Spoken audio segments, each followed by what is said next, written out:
النهارده قررنا نعمل الفلافل السوري.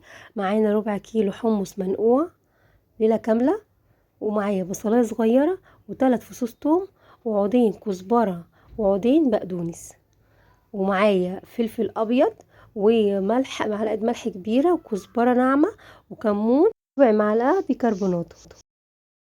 في الكبة هنضرب كله مع بعضه.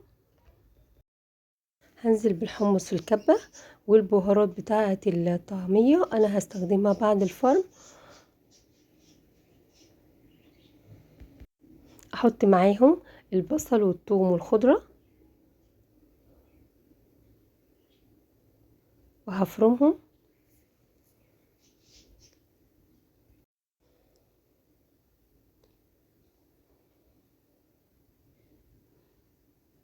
فرم ناعم كده زي الطعمية بالظبط المصري. جربوها بالحمص جميلة جدا.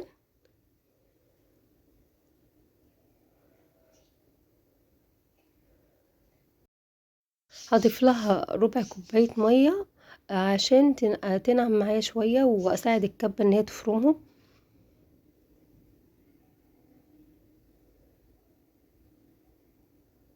جهزت معايا، هنزلها في الطبق.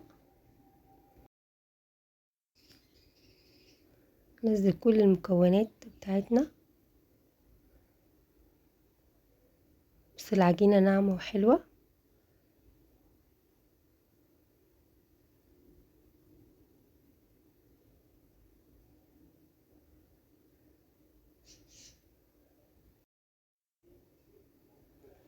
انا هنا ضفت التوابل اللي هي كزبرة وفلفل ابيض وملح وبيكربوناتو وكمون. انا هنا ضفت ربع معلقه البيكربوناتو عشان انا هقليها على طول. لو انت مش هتقليها ما تحطيش البيكربوناتو، لما تيجي تقليها تضيفيه على طول. معايا هنا طاسه زيت ومعايا القالب دوت اللي بيشكلوا بيه الطعميه السوريني. هنا لازم ابله في زيت او ميه قبل ما احط فيه العجينه عشان تنزل معايا القرص كويس مش مفرفت. اهو انا بكبسه وبعدين احطه في السمسم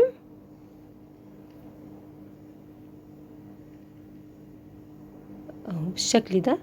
احطه في السمسم وبعدين بعمله فتحة من فوق كده زي الدوناتس وبنزل بيه في الزيت.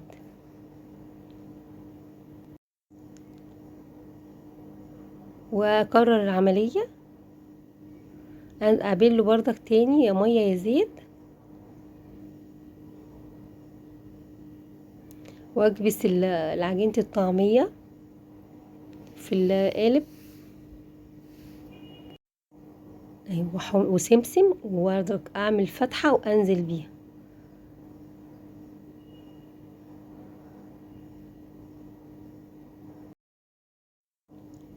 اكرر الموضوع ده لغاية ما اخلص معايا الكمية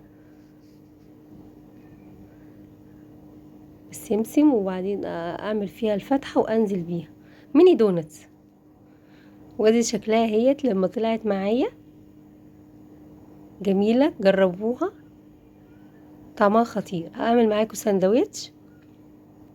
هنا بجيب عيش شامي وبحط المسبحة او كريمة الحمص عليها وبفرد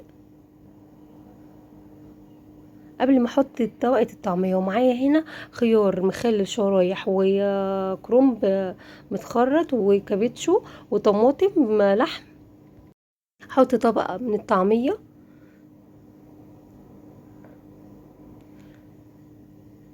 سندوتش كده يعني انا نفسي تجربوا السندوتش بالطريقة دي.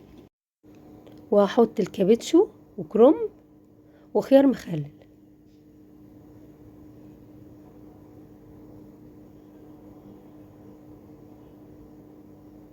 وهلفه.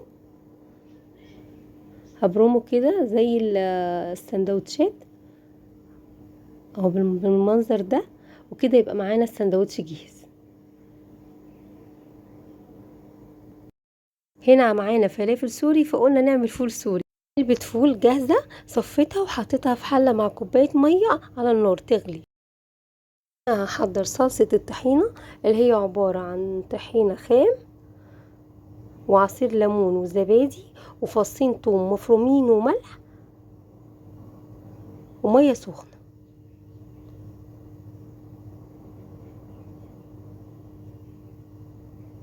والليمون عصير ليمونتين كده تقريبا، كوباية زبادي.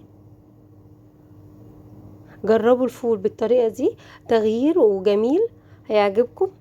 هضيف المية السخنة ومش عايزاه صوص خفيف، وهنا صفيت الفول وهنزل بيه، هقلبه تقلبتين وخلاص هيتقدم. جميل وخطير والله، مفيش حد يدقه عندي الا لما عجبه.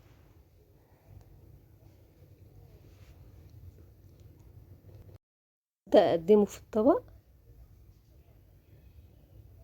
بالشكل ده، طبق كده شامل مغذي، فيه زبادي وفيه الطحينة وفيه الليمون.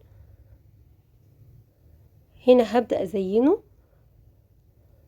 برشة سماق وكمون، ومعايا خضرة كزبرة، رشة من كل حاجة كده، كمون. انا حاطه ملح لان كنت حاطه في الثوم ملح، فمش هحط ملح تاني. وفي ليمون كمان، والليمون برضك بيدي نسبة ملوحة. هي هرش رشة رمان،